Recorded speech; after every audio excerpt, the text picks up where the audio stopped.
58 minutes, une émission proposée et animée par Lionel Chalex. Bonsoir à toutes, bonsoir à tous. Nouvelle émission de 58 minutes. Nous sommes bien sûr en direct ce soir avec Serge Muller, qui est le député de la circonscription de Bergerac. Voilà, vous êtes venu presque en voisin. Ça fait un petit peu de route parce que c'est le bout du département ici. Exactement. Dans la commune après, c'est la Motte-Moravelle, après c'est la Gironde. C'est ça. Voilà. Bon, alors, vous êtes député depuis les dernières élections. Comment se comporte cette circonscription aujourd'hui ? Alors aujourd'hui, dans la circonscription, j'allais dire, tout va bien. Oui. Tout va bien pour moi, parce que c'est mon premier mandat, et je n'ai pas de mentor pour me guider, pour m'expliquer, pour me montrer, pour me dire fais comme ceci, fais comme cela. Vous avez des collègues sur le département quand même ? Alors oui, mais ils sont que trop peu nombreux. Ouais. Ce sont des conseillers régionaux qui, eux, sont à la région et n'ont pas de mandat électif local. Vous êtes le seul député RN en Dordogne ? Oui.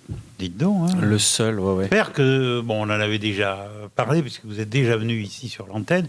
C'est presque un exploit, hein, parce que Bergerac, c'est un fief socialiste. Manet a été maire pendant très longtemps. Après, c'est passé à droite. Et vous arrivez, vous détrônez tout le monde, et vous êtes élu Rassemblement National avec, 300 voix d'avance, je crois bien. Vous aviez. C'est ça, vous vous trompez pas. C'est passé. 300 voix d'avance. C'est vrai que je m'y étais préparé parce que quand on se présente à une élection, on y va pour gagner. Oui. Tout n'était pas gagné d'avance parce que M. Delpont était quand même quelqu'un de très implanté et moi tout à fait inconnu. Et bien, quand j'ai été élu, j'ai été très surpris et tout de suite, j'ai pris la mesure de ce qu'il fallait que je fasse, c'est-à-dire un travail irréprochable et surtout que je sois à la tâche de manière assidue et toujours sur le terrain. Il y a eu quand même quelques surprises autour de vous. Les gens s'y attendaient pas. Les gens s'y attendaient pas, effectivement. J'allais dire moi-même, je ne m'y attendais pas. Mais pour autant, je tiens quand même à endosser le rôle du député et à être le plus... à la rendre la plus honorable possible. Parce que cette mission est prestigieuse et avec le recul, très importante. C'est intéressant. Avec le recul, avec les 2 ans de recul maintenant, c'est très intéressant. Je pense qu'on a plus de pouvoir qu'on ne le pense. Voilà. Oui. Moi, étant comme je viens de le dire précédemment, j'ai personne qui m'a expliqué, qui m'a guidé, qui m'a montré. Mais quelque part, comme je suis quand même d'un naturel curieux, je vais chercher l'information. Et comme Marine Le Pen nous le dit tout le temps, quand on a un objectif, c'est un fil. Et en fait, ce fil, il faut tirer une pelote. Et donc, dès qu'on arrive au bout de la pelote, on sait à qui s'adresser. Voilà. Eh bien, je prends cet exemple-là. Je prends un fil et je tire la pelote pour voir à qui je dois m'adresser. Alors, vous allez à Paris toutes les semaines, je suppose ? Oui, je suis à Paris à peu près 3 jours par semaine, 3 jours pleins. 3 jours pleins. Là, par exemple, ce soir, je prends le train. Donc, nous sommes lundi. Je prends le train pour Paris. Et je redescendrai donc jeudi matin parce qu'il y a M. Macron qui vient à la poudrerie de Bergerac. Ah oui, dites donc, mais c'est une belle information que vous nous donnez. Alors, c'est apparu sur Google. Je n'ai pas encore reçu de message de la préfecture, mais normalement, c'est pas une fausse information. Je pense qu'il viendra. Ça avait été promis quand M. Lecornu est venu.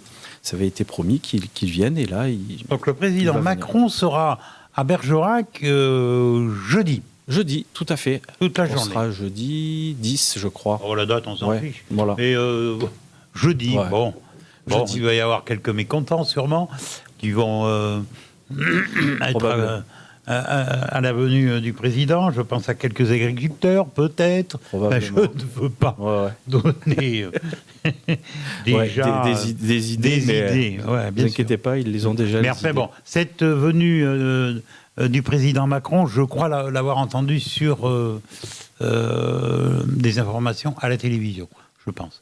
Mais en fait, c'est bien de le rappeler. on n'a pas souvent des présidents de la République qui viennent ici en Dordogne, c'est vrai. Hein, Exactement. En Gironde, oui, plus souvent. Mais en Dordogne, bon, je ne dis pas qu'on est le parent pauvre. Enfin bon. Bon, là, c'est apparemment pour une idée de cette poudrerie qui va repartir, c'est une bonne idée, quoi. Oui. En soi, on ne peut pas critiquer. Je peux dire que oui, pour cette poudrerie, c'est deux choses. D'une part, c'est d'un côté la guerre, parce que tout ce matériel sert quand même à pousser des chars, à pousser les charges pour les chars César. Donc, c'est une arme de guerre. Oui. Voilà. Et donc, d'une part, on en vend. Hein, la ça France, va servir à l'Ukraine, quand même. Ça va servir à l'Ukraine, probablement. Et peut-être à la France, un jour, si nous rentrons en guerre. Je ne le souhaite pas. Et d'autre part, c'est de l'emploi. Et c'est ça qui m'intéresse, moi, pour le bassin de l'emploi du Bergeracois. C'est cette poudrerie qui augmente sa capacité et qui va employer 200 à 400 personnes de plus. Voilà. Très important. Donc c'est quand même très important. Voilà. Donc il y a quand même deux versants. Mais sur le dos c'est une partie sur le dos de la guerre. Exact, c'est ce que je dis. Voilà. C'est exactement. C'est parce qu'il y a la guerre qu'il y a cet emploi. Bon, il y a. Enfin. Quoi de plus normal que d'aider les Ukrainiens. Enfin, exactement. Moi, je suis pas contre du tout, loin de là. Alors, on le voit. Alors on va pas se lancer là-dedans, mais quand on voit la position des États-Unis aujourd'hui, c'est lamentable. Qu'il les lâche. Pour l'instant, c'est un peu ça, quoi. Hein. Je ne suis pas un grand spécialiste, mais quelle honte à ce pays, voilà, qui veut être le gendarme du monde et qui lâche l'Ukraine, qui se fait envahir. Il n'a rien demandé. Bon, c'est pas les agresseurs. Il y a des choses qui m'échappent, oui et non. On ne peut pas en parler trop ici pour l'instant, mais bon. Bon, voilà. Vous êtes venu pour parler de vous. Voilà. Monsieur le député, donc vous dites que la circonscription, ça se porte bien. Vous avez été présent sur les manifestations des agriculteurs. Vous les avez soutenus. Oui. On n'a pas vu beaucoup d'élus, du reste. Hein, je pourrais le pas nombre n'était pas... Je sais pas. Je pourrais pas dire si beaucoup d'élus sont allés sur les ronds-points. Moi, j'y suis allé, j'en ai pas vu beaucoup. Voilà. Moi, je sais que j'étais pas mal sur le rond-point de Saint-Antoine-de-Breuil. Oui, oui. Je suis allé sur le rond-point... Il y a encore les traces, hein, du reste. Non, mais pas de vous. Voilà, j'allais dire, non, je suis allé pacifiquement.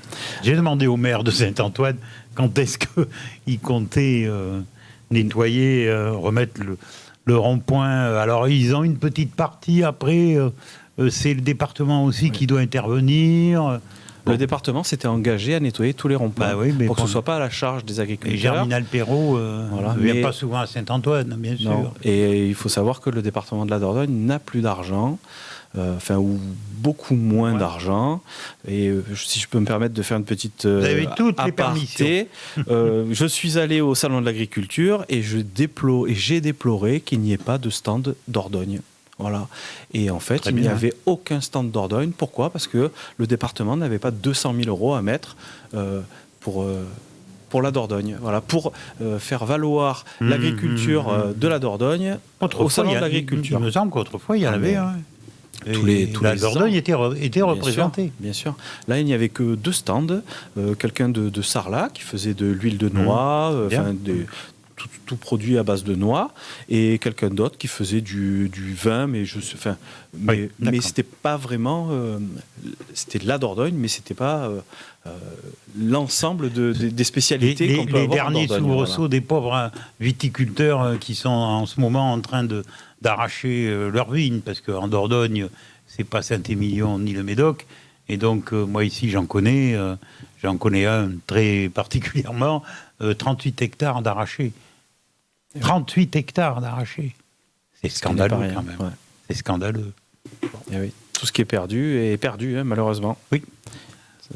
Et puis, ce qui va avec, c'est le savoir-faire du paysan. Oui. Quand oui. il arrête son activité et que personne ne prend derrière, eh bien, c'est un savoir-faire qui disparaît et une partie du paysage qui s'appauvrit, qui se meurt. Voilà. Parce qu'il y aura des ronces à la place. En tant que député, est-ce que vous avez des moyens pour lutter contre ça? Bien sûr, il y a votre la représentation à l'Assemblée nationale. Mais quels sont réellement vos moyens d'intervenir auprès du gouvernement? C'est ça. Alors, étant donné que je suis quand même, je fais partie d'un groupe de 88 députés, mais nous sommes quand même dans l'opposition. Oui. Voilà.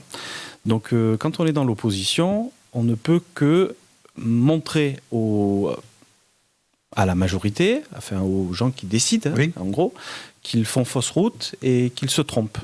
Et donc, nous le faisons en posant des questions tous les mardis et tous les mercredis, les questions au gouvernement. Mais bien sûr, nous avons aussi la possibilité de faire des questions écrites. Et il y a eu un petit changement sur ces questions écrites. Avant, on pouvait poser autant de questions écrites qu'on voulait dans l'année. On pouvait en poser, je sais pas moi, c'est pas un nombre illimité, mais on a droit à un nombre de questions. Et c'est à peu près 5 par mois de questions. Chaque groupe? Chaque député. Donc, voilà. Petite parenthèse, vous savez que je suis allé à l'Assemblée nationale et aux questions écrites du gouvernement. Voilà. D'accord. J'ai eu le privilège d'être dans la loge du président de la République. Voilà. Et je ne l'ai pas demandé, hein, mais je me suis retrouvé là. Voilà. Et alors, pour l'anecdote, quand je suis rentré dans cette loge, tous les députés se sont levés et se sont tournés vers moi en applaudissant. D'accord. Un truc de fou, quand même. Un truc de fou. Ah. Mais qu'est-ce qui se passe? J'étais là, je regardais. C'est pas possible, quoi. C'est pas moi. Je suis rien. Et je me suis penché un tout petit peu en avant.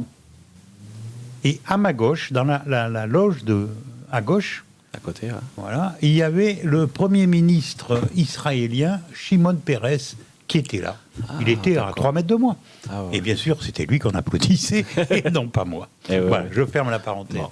Mais bon souvenir, j'ai mangé au restaurant de l'Assemblée nationale. Très bon souvenir d'avoir entendu les ténors de certains partis politiques, les avoir approchés de près. Il n'y avait pas eu trop de brouhaha ce jour-là. Ça remonte à loin, ça devait être en 83, 84, vous voyez, c'était loin. Hein. Mais très, très, très, très bon souvenir. Donc voilà, votre pouvoir, vous, c'est de contrer, bien évidemment, quand vous trouvez que ou vous n'êtes pas d'accord par rapport au gouvernement. C'est ça. Et surtout être force de proposition, parce que oui. C'est bien beau de dire c'est pas bien ce que vous faites, mais à un moment donné, il faut dire si vous faites comme ça, peut-être que ça sera mieux. Et donc du coup... Est-ce que vous êtes écouté? Alors, bien sûr, en fait, on s'en est aperçu lorsque il y avait eu des problèmes avec l'abaya à l'école. Et bien, Marine Le Pen avait dénoncé ça en disant...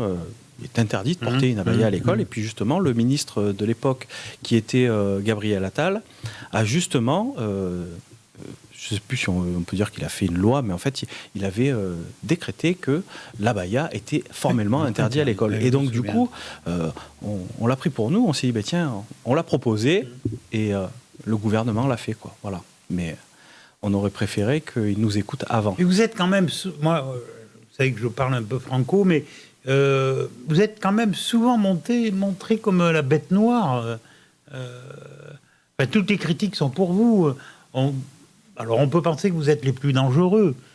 Mais je pense que c'est ce qu'ils pensent, parce que quand effectivement vous avez peur de quelqu'un, quand vous avez peur qu'il vous prenne votre place, eh bien vous allez lui chercher des poux sur la tête. Oui, forcément. Alors nous on n'a jamais été au pouvoir. Et en fait, on ne peut rien nous reprocher.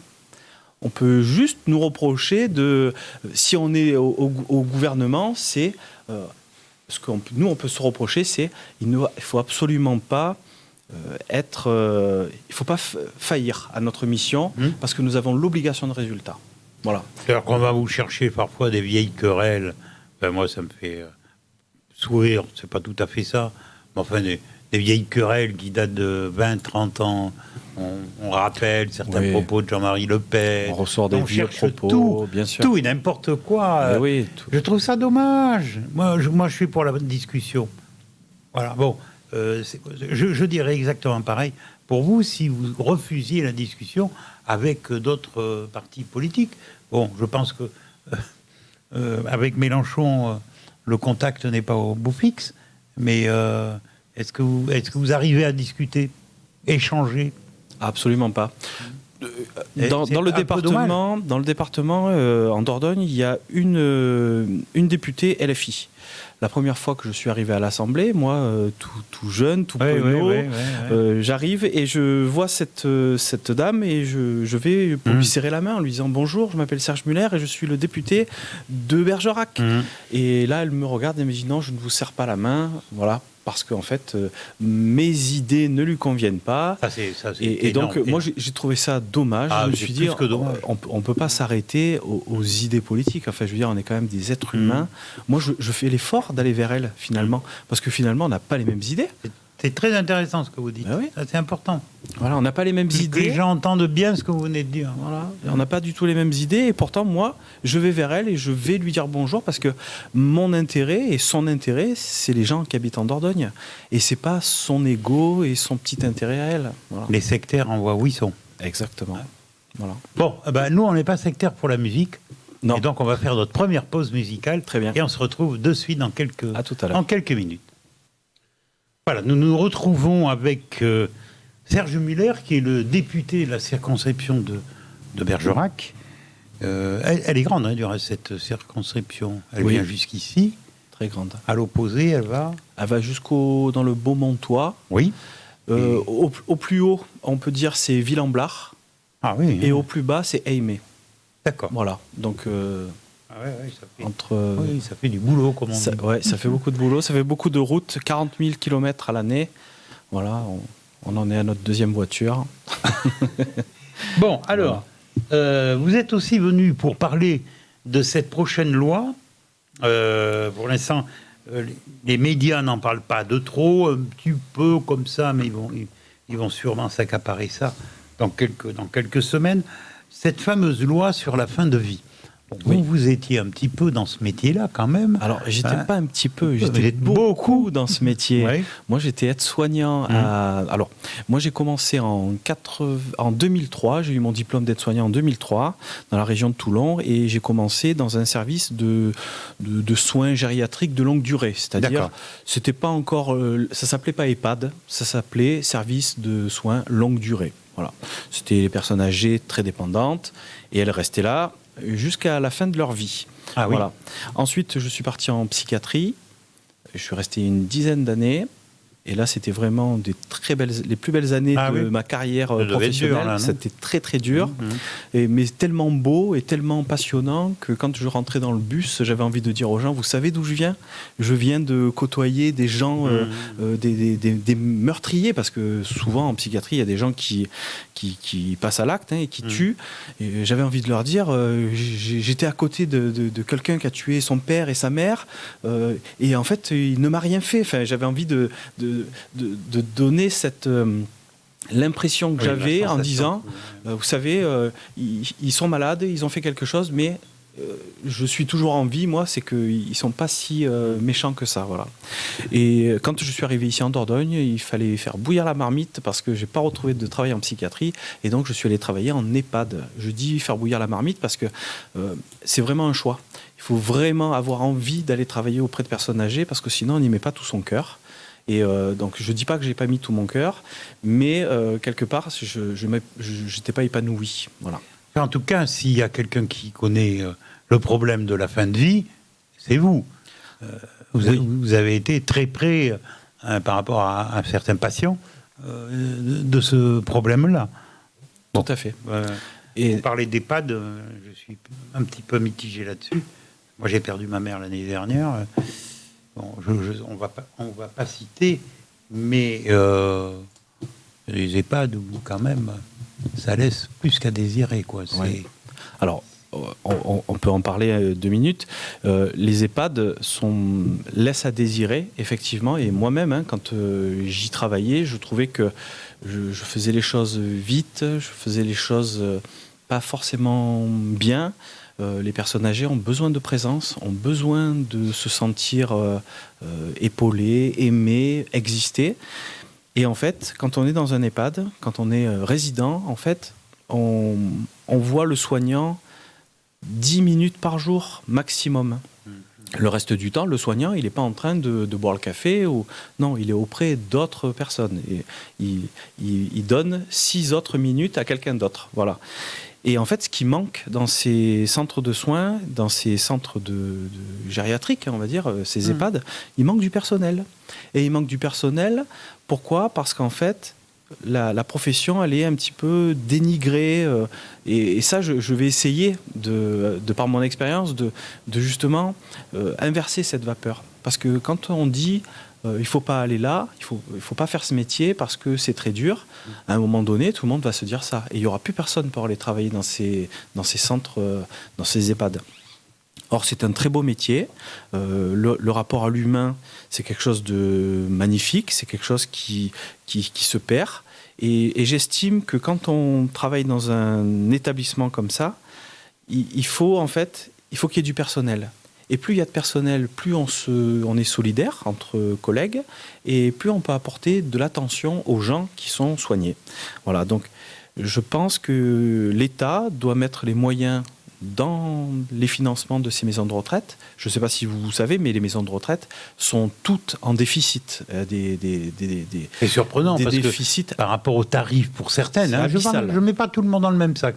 Parce que moi, j'ai eu un ami qui avait une maison de retraite, mais le prix, le tarif qu'ils prennent, je vois pour la personne de ma famille, elle payait 2000, presque 800 par mois. Eh oui.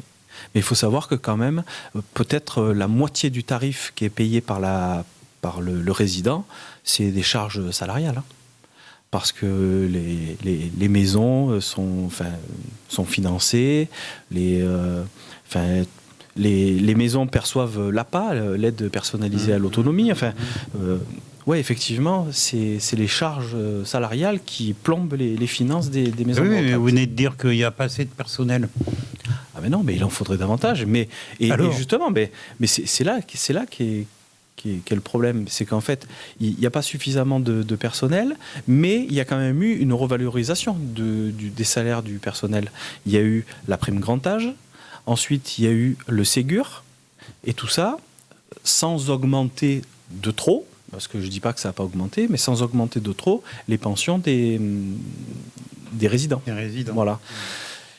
Et dans un contexte de déficit, eh bien, on se prend un peu les pieds dans le tapis et puis du coup, on réduit la voilure et le personnel est ces maisons de retraite, c'est un scandale quand même qui existe depuis des années. Bon, je pense qu'il y a des gens qui font de l'argent sur le problème d'autres. Moi, à mon avis, ça ne durera pas, c'est pas possible. On revient petit à petit, les gens retraités, je suis très prudent, mais restent en famille de plus en plus. C'est à petite échelle, hein, j'en conviens. Mais moi, je pense que ces maisons de retraite, il y en a beaucoup qui vont disparaître parce que c'est un abus. Il y a un abus énorme. Moi, la personne que je vous parlais a passé ses nuits dans son fauteuil, quoi. On passait même pas le soir voir si elle était couchée. C'était pas son choix. C'était. Mais c'est pas elle qui le demandait. D'accord. Non, parce il peut y avoir des gens qui demandent à dormir dans le fauteuil. D'accord. Ça, mais c'était pas assez son respecté choix. quand même. Non. Oh, je vous parle pas. C'est choquant. Oui, mais c'est indéniable. Les gens de l'extérieur, c'est choquant. C'est indéniable. En fait, c'est une maltraitance multifactorielle. C'est une maltraitance institutionnelle parce que le personnel est pris par le temps et il est seul pour 10, 12 résidents. C'est beaucoup de travail parce que les résidents qui rentrent dans ces EHPAD rentrent pas en pleine forme. Hein. Et quand on rentre en EHPAD, parce qu'on sait que c'est très cher, on sait que ça va mal finir, eh bien... on on y rentre le plus tard possible et donc on est au plus mal, on est très dépendant. Voilà. Et quand vous avez un soignant qui doit s'occuper de 10-12 personnes Oui, ça, très dépendants, bon, ben, voilà. Donc il y a quelque chose à faire. Alors, dans cette loi de fin de vie, Oui. comment vous voyez les choses? Comment elle s'annonce? Dans cette loi de fin de vie, en fait, je Est-ce pense... que c'est utile? Alors, voilà. Justement, je pense que le gouvernement a mis un petit peu, pas la charrue avant les bœufs, mais s'est précipité, je pense, pour faire plaisir à Aline Renaud, qui l'a demandé au président de la République. Elle lui a dit, faites quelque chose pour la fin de vie. Non, c'est grave. Si on, voilà. si, Non, mais si on se fie à une artiste... C'est moi qui le dis, parce qu'elle l'avait évoqué publiquement. C'est vrai, oui, Voilà. oui. Bon, alors... on la respecte quand même. Hein, ah oui, bien sûr. Ah oui. Mais bon. Voilà, donc il faut savoir que depuis février 2016, il existe une loi qui s'appelle la loi Claes-Leonetti. Et cette loi Claes-Leonetti, elle permet, à la fin de votre vie, lorsque vous avez un symptôme réfractaire, c'est-à-dire une embolie pulmonaire, une hémorragie, quand vous n'arrivez plus à respirer du tout, de vous mettre dans un état de sédation profonde jusqu'au décès. C'est-à-dire que on sait que vous allez mourir, on vous endort et vous partez calmement, sereinement. Mais de toute façon, personne n'est éternel. Tout le monde le sait, ça. Ça, c'est à la demande de qui? Ou à la constatation de qui? Alors, c'est à la constatation du médecin, d'une part. D'autre part, quand vous êtes en pleine santé, vous avez ce qu'on appelle des directives anticipées. Par exemple, aujourd'hui, vous décidez que vous n'avez pas envie qu'on s'acharne sur vous. Par exemple, vous faites un arrêt cardiaque et vous dites, dans vos directives anticipées, Alors, il faut que ça soit écrit quelque part. Une directive anticipée, en fait, c'est un testament de santé. Voilà, si je peux dire ça comme ça. Je vais prendre un petit carnet neuf. Voilà. Et donc, vous faites un arrêt cardiaque et vous dites... sur ce testament de santé, je ne veux pas qu'on me réanime. Parce que j'ai assez vécu, parce que j'ai vécu tout ce que j'avais à vivre, parce que ma santé risque d'être plus précaire une fois que j'aurai fait mon attaque cardiaque. Enfin, donc, pas de réanimation. Hop, on ne vous réanime pas. Vous décédez de votre belle mort, si je puis dire. Maintenant, vous faites un AVC, vous ne pouvez plus parler, vous ne pouvez plus marcher, vous ne pouvez plus vous déplacer. Et vous ne pouvez surtout plus exprimer votre désir soit de mourir, soit de vivre, soit de votre douleur. Eh bien, c'est pareil, ces directives anticipées, si elles sont faites en amont, peuvent dire... Alors, est-ce que vous pensez qu'il y a beaucoup de gens qui pensent à ça? Non, parce que personne ne le connaît. Voilà, moi le premier. Mais voilà. Et donc, c'est pareil que ici, Jean-Yves, Gérard, vous le saviez? Non. Bon. Et c'est pour ça que je suis ici, Lionel. Oui. C'est justement pour promouvoir la loi précédente et pas faire l'apologie de la loi qui arrive. Voilà. Parce qu'elle ne servira pas à rien. Mais je veux dire, la loi... Il y a déjà des choses qui sont en place. Voilà. Est suffisante si elle est mise en place. Voilà. Donc je voulais vous parler de trois choses qu'on appelle les dimensions du soin. Dans le soin, il y a trois dimensions. La dimension préventive. Tout le monde connaît la prévention. D'ailleurs, le ministère de la Santé s'appelle le ministère de la Santé et de la Prévention. Voilà. Quand on fait de la prévention, on essaie de se maintenir en santé sans avoir de maladie. C'est-à-dire, on détecte la maladie avant qu'elle n'arrive. Une prévention toute simple. Si je ne veux pas avoir de cirrhose du foie, je bois que de l'eau. Ça, c'est une prévention. Voilà. Je ne veux pas avoir de cancer du poumon, je ne fume pas. Voilà. Mais bien sûr, mais c'est marqué sur le paquet de cigarettes, fumer tue. Bon, jusque-là, tout le monde est OK. Quand on fume, on prend un risque. Ouais. Donc, tout le monde est OK, pas toujours. Non, mais... Pas toujours. Voilà. Malgré ça... Vous voyez? Non, mais quelque part, voilà. Ça, c'est de la prévention. Ensuite, quand on n'a pas fait la bonne prévention, quand on n'a pas écouté ce qui était écrit sur le paquet de cigarettes ou sur la bouteille d'alcool, eh bien, il peut arriver qu'on attrape un cancer. Bon, ou autre. Voilà. Et donc là, on rentre dans le curatif. Et le curatif, c'est j'ai une maladie, on me soigne.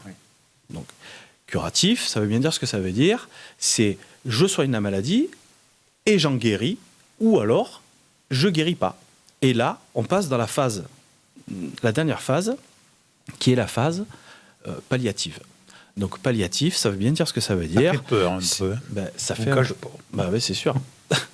et donc la phase palliative, c'est j'accompagne la personne qui est très malade, qui va mourir, parce qu'on le sait, mais on l'accompagne au mieux pour qu'elle garde sa dignité, qu'elle n'ait pas mal, et surtout qu'elle parte dans de bonnes conditions. Oui, voilà. Donc là, on est dans les 3 dimensions du soin. Bon. Dans la dernière dimension, la dimension palliative, eh bien, la loi Claes-Leonetti a tout prévu. Elle a tout prévu. C'est-à-dire que vous êtes dans une phase palliative, parce que de toute façon, on ne peut pas parler de la préventive et de la curative pour une loi en faveur de la fin de vie. N'importe qui peut décéder pendant sa phase de pleine santé.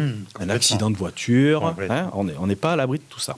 Voilà. Sauf que la loi Claes-Leonetti prévoit que quand vous êtes en phase palliative, vous ne devez pas souffrir et vous devez décéder dans des conditions humaines, j'allais dire honorable, c'est peut-être même pas le terme, c'est humain et avec la dignité qui est due à l'être humain. Voilà. Eh bien, cette loi prévoit que lorsque, comme je l'ai dit tout à l'heure, un symptôme réfractaire intervient, eh bien, vous soyez plongé dans un coma, ou alors dû à une administration de sédatifs puissants, et puis vous partez parce que l'administration de sédatifs puissants arrête le cœur. Oui. Ça, les médecins le savent, et justement, c'est pour ça qu'ils y vont. Alors ça peut être à la demande de qui? Du patient lui-même? Ça peut être à la demande du patient. Est-ce que ça peut être aussi de son entourage? Tout à fait. Alors en fait, toutes les personnes qui sont au plus près du malade, eh bien, ont leur mot à dire. Parce que justement, quand la personne n'a plus la conscience pour dire non, moi je veux pas d'acharnement, c'est la famille qui dit non, papa il voulait pas. Peur. Si le patient dit rien et que c'est la famille seule qui décide. Mais de toute façon, alors on est bien d'accord. J'ai peur des abus, vous comprenez. Mais on est bien d'accord, Lionel, que la personne est en phase de décéder. On le sait. Oui. Non, mais oui. Dans la phase palliative où la loi Claes-Leonetti s'applique, la personne est en phase de décéder. Voilà. On ne parle pas de curatif. C'est pas pour guérir. Oui. Là, c'est pour accompagner à la mort. Oui, mais cette personne qui est accompagnée, si elle a envie quand même que ça dure le plus longtemps possible. Eh bien, alors... Justement, je pense que je dois mal m'expliquer. Non, mais des fois je suis dur de la feuille. Vous êtes atteint d'une maladie. J'ai peur pour moi, vous comprenez. Vous êtes atteint d'une maladie incurable. Vous avez très mal, donc forcément vous avez envie de mourir. Je l'ai constaté moi. Les personnes âgées, quand elles ont très mal, elles disent oh là là, je ne sers plus à rien, je veux partir. Bon, elles veulent partir, c'est normal. Je veux dire, quand on a très mal, une rage dedans, on dit on se taperait la tête contre les murs. À quoi bon? Pourquoi se taper la tête contre les murs? C'est que vraiment, on est capable de dire et de faire n'importe quoi. Voilà. Donc, quand vous êtes en phase de grande douleur, on vous administre une dose de calmant, et tout de suite, la vie reprend ses droits. Je veux dire, quand vous avez plus mal, la vie, elle vaut d'être vécue. Oui, complètement, complètement. Et donc, du coup, tout ça, c'est écrit dans la loi Claes-Leonetti. Et oui, mais... C'est écrit. Oui, mais alors, en soins palliatifs, on va soulager le patient. On va le soulager. Et peut-être qu'il n'a plus envie de mourir. Mais oui, mais de toute façon, quoi qu'il en soit, il est perdu. C'est ça que je veux essayer d'expliquer. Pas très bien à admettre. En fait, dans les 3 dimensions, le préventif, vous êtes en pleine santé et on vous détecte une maladie au cas où. En curatif, on vous soigne, mais on est presque sûr que vous allez en guérir. Et en palliatif, en fait, palliatif, c'est on pallie au moment présent. Ouais, Ça veut dire, enfin, voilà. Mais franchement, vous expliquez très bien. Hein. Ah ben, c'est Après, gentil. Non, c'est sincère ce que vous dites. Ouais. Mais bon, voilà, après, palliatif, ça fait peur, quoi. Moi, j'aimerais que, vous voyez, qu'on me le dise pas. Eh oui. Bon, ça, après, c'est... Et je l'ai dit, si demain j'attrape quelque chose, je ne veux pas le savoir. Eh ouais. Oui, bon, c'est mon tempérament. Ça, hein. mais voilà. Bon. Et c'est pour ça que dans notre groupe, nous sommes tous plus ou moins partagés. Certains sont pour une euthanasie pure et simple, voilà, en disant que quand la fête est Comme finie, ça se fait dans certains la fête pays. est finie, voilà. Et moi, je suis plutôt pour dire, eh bien, vous êtes malade, on peut vous accompagner. On est quand même au 21e siècle. On a tous les produits Oui, pour soulager une douleur. Vous avez raison. Et maintenant, il y a même de l'hypnose. Enfin, j'en sais rien. On peut tout envisager. Oui. Et partir en donnant la main, je sais pas moi, à ses proches. Eh bien, je trouve que c'est quand même plus digne que de prendre une pilule prescrite par un médecin avec une date de validité de 3 mois et vous la prenez quand vous voulez. Je veux dire, ça s'appelle du suicide pur et simple.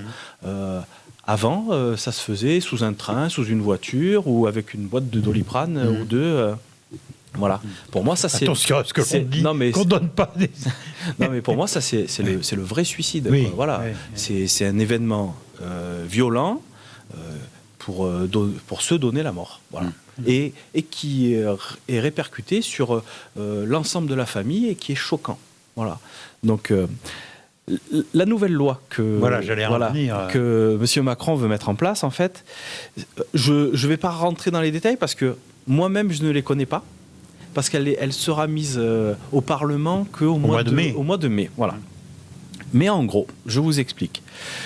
Vous avez une maladie incurable, donc soins palliatifs. Palliatif parce qu'on vous donne des cachets pour éviter d'avoir mal, tout simplement. Vous dites au docteur... Vous partez du stade soins palliatifs. Ah, toujours. Ah oui, parce que on va pas donner la mort à une adolescente qui trouve que son nez est trop gros, par exemple. Et c'est dans ces dérives-là qu'on veut pas arriver, justement. Et c'est pour ça que... Les adolescentes se suicident pour moins que ça en ce moment. Mais enfin, bon, c'est autre chose. C'est un autre débat. Donc, excusez-moi, Louis. Non, mais c'est pas grave. Je vais retrouver où j'en étais. Non, mais moi je dis, on a la chance de vous avoir, monsieur le député, parce que voilà, vous êtes du corps médical et vous expliquez très bien. Bon, franchement, moi je sais pas ce qu'en pensent nos collègues. J'espère qu'on aura des retours. Vous avez très bien expliqué. Et là, vous m'avez même un petit peu convaincu pour certaines choses. Et en tout cas, vous m'avez convaincu que cette loi ne va pas servir à grand-chose, déjà. Voilà. Alors, qu'est-ce que veut faire le président Macron avec ça? C'est pour qu'on parle de lui? C'est, d'après vous? Je saurais pas dire. Ouais. Je sais pas. Tout à l'heure, en avant-propos, je vous disais que c'était sûrement pour faire plaisir à Aline Renaud. Je dis ça en souriant, mais... Ou alors pour montrer qu'à l'Assemblée nationale, il a plus de voix qu'on peut le penser? Peut-être. Comme il triche beaucoup quand même, hein, donc une tricherie de plus ou de moins. Ouais, je sais pas du tout. Et voilà, donc cette nouvelle loi, en fait, elle permettra aux gens qui sont donc en palliatif, enfin en fin de vie, en vraie fin de vie, de dire aux médecins, je veux en finir. Eh bien, maintenant, vous allez pouvoir me prescrire ma kill pill, donc c'est de l'anglicisme, hein, ça veut dire la pilule qui tue, kill pill. Donc vous allez la chercher à la pharmacie et vous avez tout le loisir de la prendre quand vous voulez, chez vous, voilà. Donc ça, c'est la nouvelle loi. Ça, c'est incroyable. Voilà. Donc j'espère que... Il va y avoir des assassinats, là, c'est pas possible. Ça, je peux pas le dire. Non, franchement. Voilà. Et donc c'est vous-même, vous pourrez faire vous-même la démarche d'aller à la pharmacie, d'aller chercher la pilule et de la prendre une semaine après ou 3 jours après. Voilà. Quand c'est au secours. Moi je dis au secours. C'est comment dire, oui. c'est assez choquant quand même. Moi, je trouve que c'est très choquant. C'est choquant parce que moi, je vais acheter quelques boîtes. Je connais quelques personnes qui vont la prendre de force. Non, je rigole. Ouais. Non, mais enfin, ça paraît incroyable. Voilà. Donc, d'après les éléments que j'ai, la loi prévoirait un délai minimum de 2 jours à partir de la formulation de la demande afin d'en tester la véracité. En fait, la personne va faire la demande au médecin et il y a un délai de quelques jours qui est un délai entre le médecin et le patient pour voir si le patient reviendra dire au médecin oui, vous me donnez le médicament.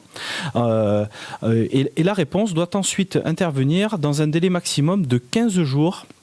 En cas de réponse favorable, la prescription est valable 3 mois. Voilà. Donc, c'est une négociation entre le médecin, il vous fait la prescription, et c'est soit vous allez chercher le médicament et vous le prenez ou vous ne le prenez pas, et votre prescription, elle est valable de 3 mois. Moi, je pense à quelqu'un, je suis peut-être un peu tordu, j'en conviens, mais quelqu'un qui va aller chercher ce médicament, et puis au bout de 15 jours, revient en arrière et dit « Oh, ben, je le mets dans un coin, je ne le prends pas. » Bon, voilà. J'ai décidé... donc quelqu'un va tomber là-dessus. Mais qu'est-ce Donc, c'est incroyable. Exactement. Donc, c'est une dérive. Et c'est pour ça que je suis ici aujourd'hui, Lionel. C'est pour proposer aux gens qui nous écoutent, aux auditeurs, de se manifester et d'avoir, alors, c'est pas la parole, mais d'avoir la possibilité, par mon intermédiaire, de pouvoir agrémenter ce projet de loi ou cette loi. Et vos arguments. Et voilà. Ouais. Et pour pouvoir soit améliorer cette loi, parce que quand même, je dois dire que nous n'avons pas la majorité. Je n'ai pas la majorité à l'Assemblée nationale, donc il faudra se battre pied à pied pour justement essayer de l'améliorer. D'accord. Et là, est-ce que vous avez un sentiment par rapport à vos collègues ? Alors, c'est un sujet de société qui est grave quand même. Ah, très. Et je pense qu'on est partagé. Je peux dire 50-50, on n'est pas d'accord. C'est pour ça que Marine Le Pen souhaiterait, elle, un référendum sur tous les sujets de société. Ah oui, excellente idée. Voilà, et donc du coup, c'est pour ça. Elle nous a donné liberté de vote. À la veille des européennes, c'est un peu dangereux pour le gouvernement. Ah, mais c'est évident. Non. Là pour le coup, je pense que si nous devions voter, cette loi en l'état, je pense qu'elle ne passerait pas parce que justement, il y a encore beaucoup d'ajustements à faire. Voilà. Bon, allez, on va essayer de nous rendre la vie plus agréable avec un petit peu de musique. Allez, on écoute ça. C'est la radio de Copain, c'est 58 minutes tous les mardis soirs sur l'antenne de CLC de 18 à 19. J'en profite pour vous dire aussi que cette émission est rediffusée le vendredi à 15h et le dimanche à 18h.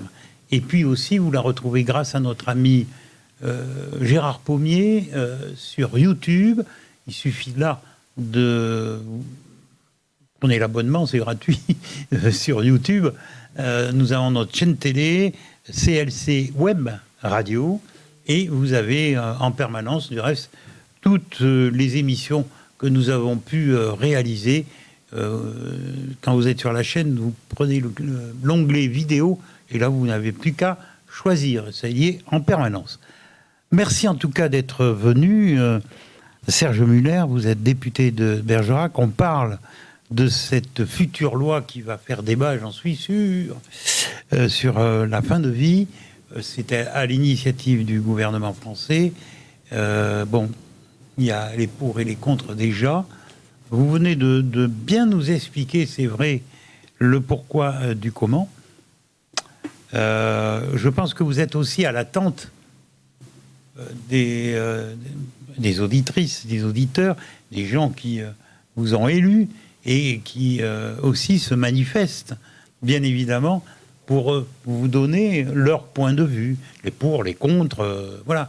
Mais tout ça, je pense que c'est aussi, j'aurais tendance à dire, au peuple de se manifester et de dire comment il voit les choses. Vous avez expliqué qu'il y avait déjà une loi qui convenait parfaitement et que là, on rajoutait quelque chose.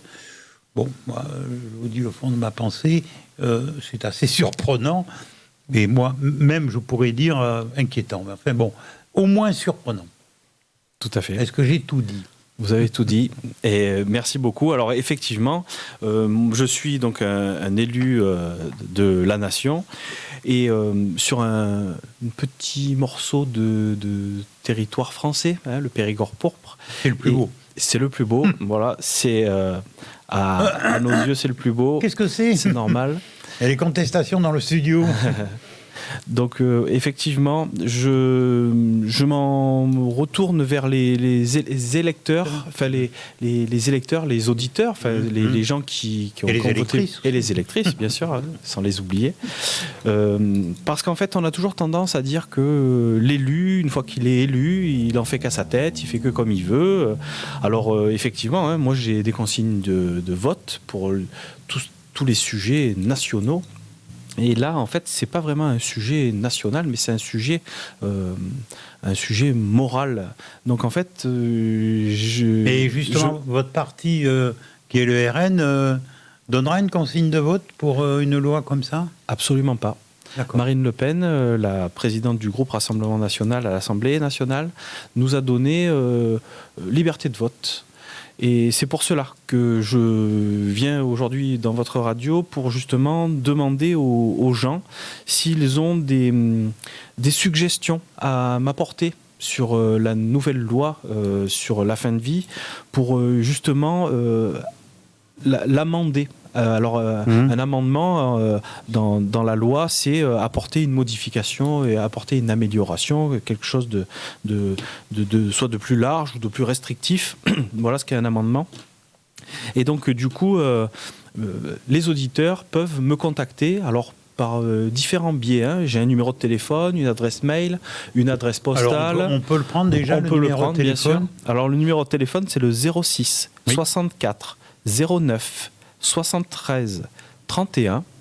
Voilà, donc là c'est le numéro de la permanence que j'ai à Bergerac.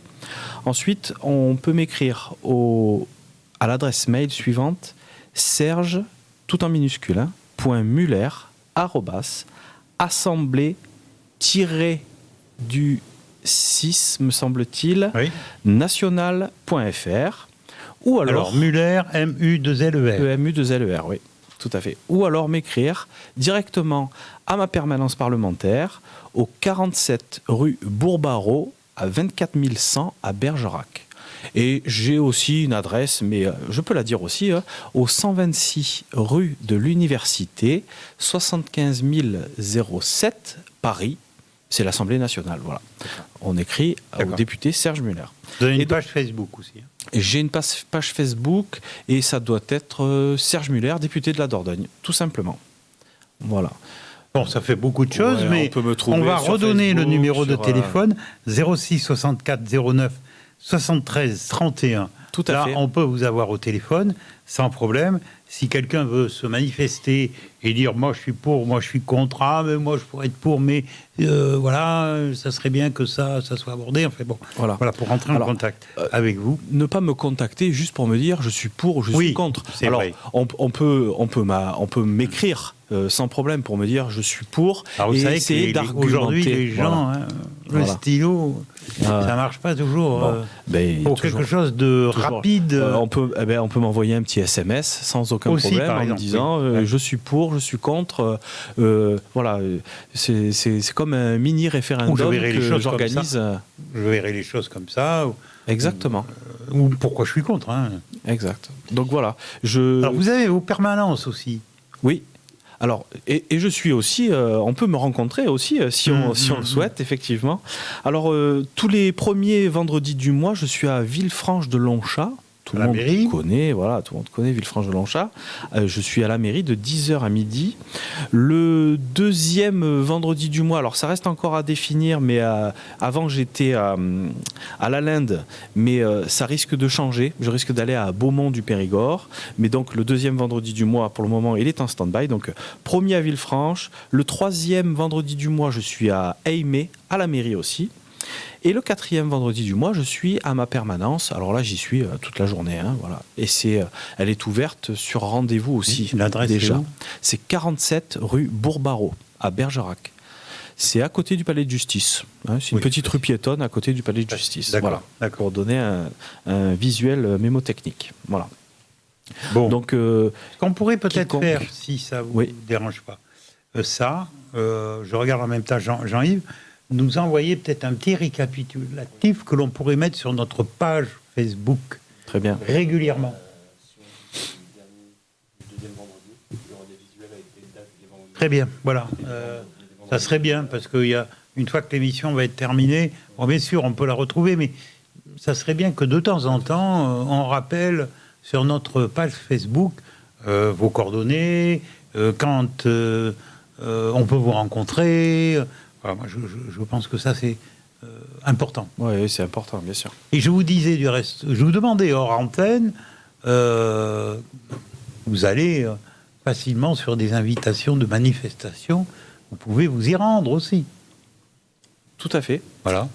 Si on veut avoir son député avec soi, c'est ça. C'est bien. Et puis d'échanger, pour ou contre du reste. Ouais. Parce que, bon, c'est vrai que quand vous êtes arrivé, je me souviens, lors de notre première rencontre, vous m'aviez indiqué que vous aviez envoyé beaucoup de lettres aux élus du secteur, et peu vous avez répondu. Oui, 6 ou 7 approximativement. Sur un nombre quand même assez important. Depuis, ça a bien changé. Voilà. Mais je pense que la communication... Les maires se sont un petit peu détendus. Et en fait, ont vu que le Rassemblement national, c'était pas le grand méchant loup qui arrivait et qui allait tout foutre par terre. Au contraire, moi, j'essaie d'être constructif et de faire les choses d'accord ou pas d'accord, mais on peut échanger quand même. Autrement, on va faire les plus en France. Ouais. J'ai pas les mêmes idées que certains maires qui ont refusé de me voir, mais qui acceptent de me serrer la main maintenant. Voilà. Mais notre objectif commun, c'est... Non, mais on n'est plus à l'époque... Ce sont les gens. On n'est plus à l'époque de Jean-Marie Le Pen contre... Le pauvre Bernard Tapie. Bernard Tapie avait les gants de boxe, quoi. C'est fini, cette histoire-là. C'était d'un ridicule, du reste. Exactement. Ce cinéma. Bon, bref, on n'irait pas davantage. Alors, voilà, donc moi j'attends que les auditeurs se manifestent pour justement parler de cette fin de vie, comment ils voient les choses. Exactement, voilà. Et ni plus ni moins, je cherche pas à influencer qui que ce soit. Chacun m'apporte une petite pierre à l'édifice et moi j'essaie de le transformer en amendement pour ne pas voter abruptement contre cette loi, parce que justement m'est donné la possibilité d'amender cette loi. Donc justement, si j'arrive alors peut-être à la démanteler par voie d'amendement, je le ferai. Si j'arrive à l'améliorer par voie d'amendement, je le ferai aussi, parce que je ne peux pas présager du vote final. Étant donné que je ne suis pas majoritaire avec mon groupe, il est fort probable que cette loi passe. Donc il faut absolument qu'elle soit amendée, améliorée de la meilleure manière. Vous avez prévu peut-être des réunions publiques pour parler de ce sujet ? Non ? Alors je le souhaitais, mais en fait j'ai préféré passer par votre radio qui touche, je pense, un plus grand nombre de personnes, parce que dans les réunions publiques... Mais vous auriez pu vous regrouper par exemple avec la Gironde ou et faire une grande réunion. Probablement. Je pense à Edwige Diaz, qu'on salue. Peut-être faire quelque chose en commun, un genre de meeting ou... pour être très clair, Oui. Je viens dans votre radio parce qu'on peut toucher n'importe quelle personne. Mais oui, bien sûr. Tandis que quand on fait une réunion publique, on touche un public de gens avertis, bien souvent. Convaincus. Pas toujours, mais à notre cause. Il doit y en avoir 3-4 qui ne sont pas d'accord ou réticents ou je ne sais quoi. Mais c'est pour ça. Par voie de radio, ça permet de... Et de télévision. Voilà, et de télévision, par YouTube, voilà, de toucher un plus grand nombre de personnes. Voilà. Bon, il ne me reste plus qu'à vous remercier. Merci beaucoup, Lionel. On vous reçoit quand vous voulez, que vous avez besoin avec plaisir. De communiquer. Puis dites-nous ce qui se passe dans la circonscription de temps en temps. Ça serait bien. Mais sans aucun problème. Comme là, je reçois les maires ici. On essaie de faire le tour de tout le monde.